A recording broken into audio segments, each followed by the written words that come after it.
안녕하세요. 반갑습니다. 생활과 윤립 채널의 윤립쌤입니다. 오늘부터 도덕1을 함께 공부해 보도록 하겠습니다. 이번 시간에 살펴볼 내용은 사람을 사람답게 만드는 것 파트입니다. 올 한 해 같이 재밌게 공부해 봅시다. 혹시 캐치마인드라는 게임을 아나요? 그림을 개판으로 막 그려놓으면 그걸 보고 어떤 의미인지 맞추는 게임입니다. 본격적으로 수업에 들어가기 전 몸풀기 삼아 오늘의 캐치마인드 코너 시작하겠습니다. 자, 짜자잔. 이 그림이 표현하고 있는 단어는 뭘까요? 잠깐 영상을 일시정지하고 맞춰보세요. 네, 정답은 카카오나무입니다. 너무 아재 개그라고요? 맞추지 못한 친구들은 욕할 자격이 없습니다. 캐치마인드는 이렇게 마무리하고 이제 본 수업으로 들어가겠습니다. 지금부터 우리 인간이 지니고 있는 특성에 대해 살펴보겠습니다. 첫째, 인간은 도구적 존재입니다. 사실 인간은 동물에 비해 피지컬이 약합니다. 우리가 귀엽게 생각하고 있는 동물들도 막상 가까이 다가가서 주의 깊게 살펴보면 근육이 어마어마한 걸 알 수 있습니다. 우리 인간은 이러한 신체적 약점을 극복하기 위해 여러 가지 도구를 만들어 사용하고 문명을 이룩하였습니다. 여기 이 친구는 믿기 힘들겠지만 치타입니다. 치타는 달리기를 잘하죠. 순간적으로 시속 100km까지도 달린다고 합니다. 하지만 실망할 필요는 없습니다. 여기 이렇게 스포츠카를 타고 부릉부릉 달려가면 우리가 이길 수 있는 거죠. 또 이 친구는 캥거루입니다. 우리가 생각하는 것과 달리 호주 야생 캥거루들의 근육은 어마어마합니다. 캥거루 하면 우리가 그냥 장난삼아 복싱이 떠오르는 경우가 많죠. 우리가 실제로 캥거루와 복싱을 하면 바로 초죽음이 될 겁니다. 하지만 여기 이 샷건을 한 발 빵 쏘면 신체적 차이를 극복할 수 있습니다. 둘째, 인간은 문화적 존재입니다. 인간은 언어와 문자라는 상징 체계를 지니고 있습니다. 특히 문자를 통해 기록을 남길 수 있죠. 인간은 이를 활용해 기존의 것을 보완하고 수정하고 새로운 것을 만들어가며 문화를 계승하고 새롭게 창조하는 존재입니다. 문화란 여기 이것들처럼 의복, 음식, 주거생활, 아니면 연극, 영화 같은 예술활동 등 우리 인간들의 전체적인 생활 양식을 의미합니다. 이 부분이 동물들에 비해 더 돋보인다고 할 수 있습니다. 셋째, 인간은 사회적 존재입니다. 인간은 혼자서는 외로워서 살 수가 없습니다. 그래서 다양한 개성과 인종, 직업, 나이, 성별을 지닌 수많은 사람들이 어우러져 도움을 주고받으며 살아가는 그런 사회적 존재입니다. 동물들은 약육강식의 세계에서 살아갑니다. 동물의 세계에서는 늙고 병들고 힘이 약해지면 무리해서 버림받는 경우도 많습니다. 하지만 우리 인간들은 한데 어우러져 살아가며 모든 사람들을 존중하고 보듬어 안고 함께 살아갑니다. 넷째, 인간은 도덕적 존재입니다.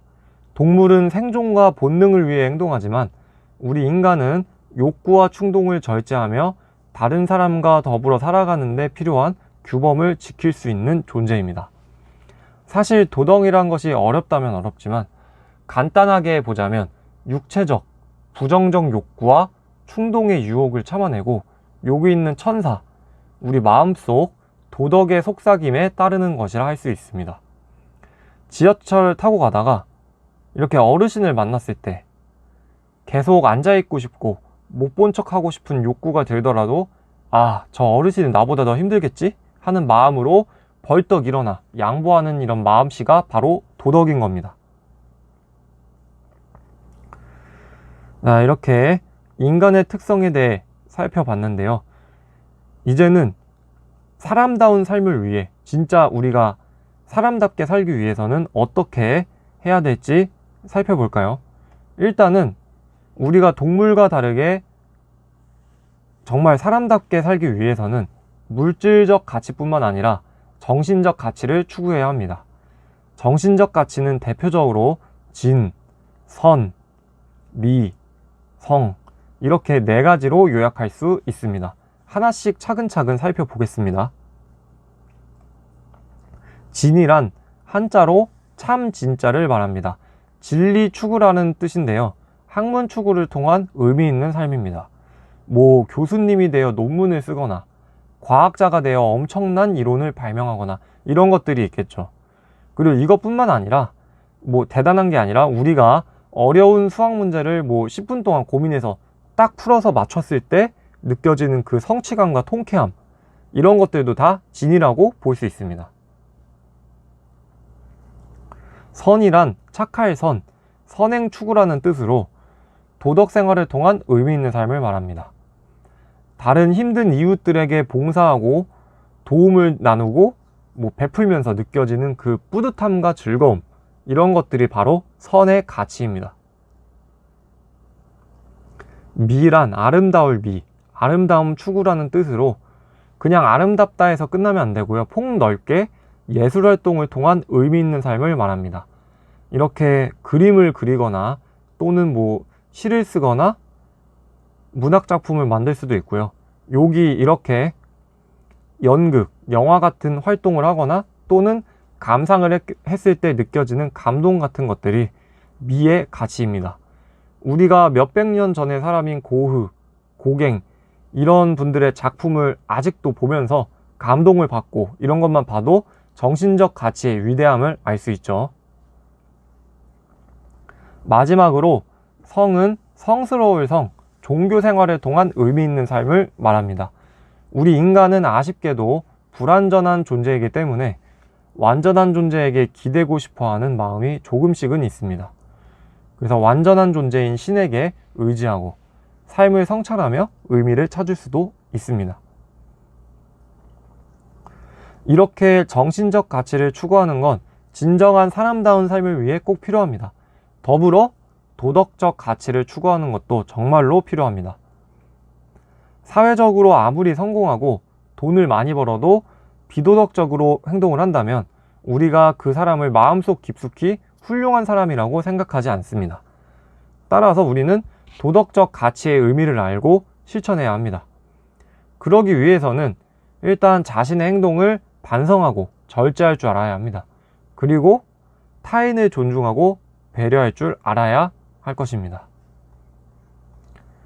자, 이렇게 인간의 특성과 사람다운 삶을 위한 정신적 가치와 도덕적 가치를 살펴보았습니다.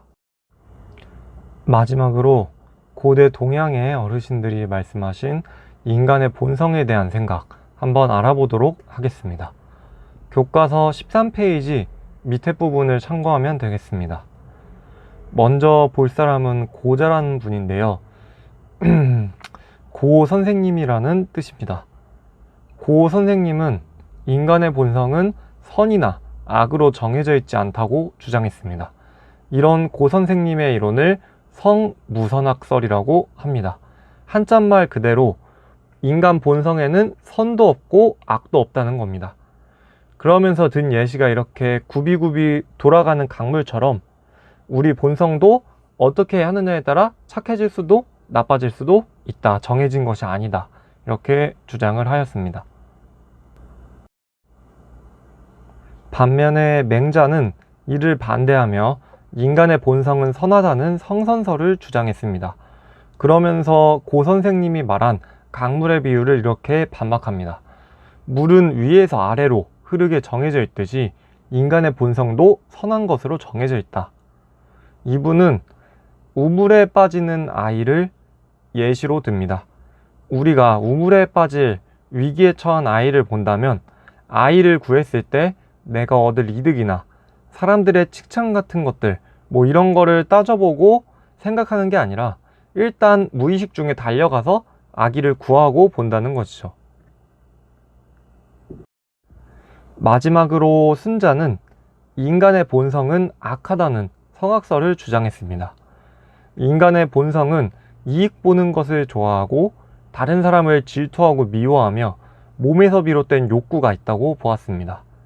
따라서 본성에 따라 살아가면 사회가 혼란스러워지기 때문에 그러니까 정확하지 않지만 쉽게 풀어서 예의 범절, 예를 익혀 악한 본성을 바로잡아야 한다고 보았습니다.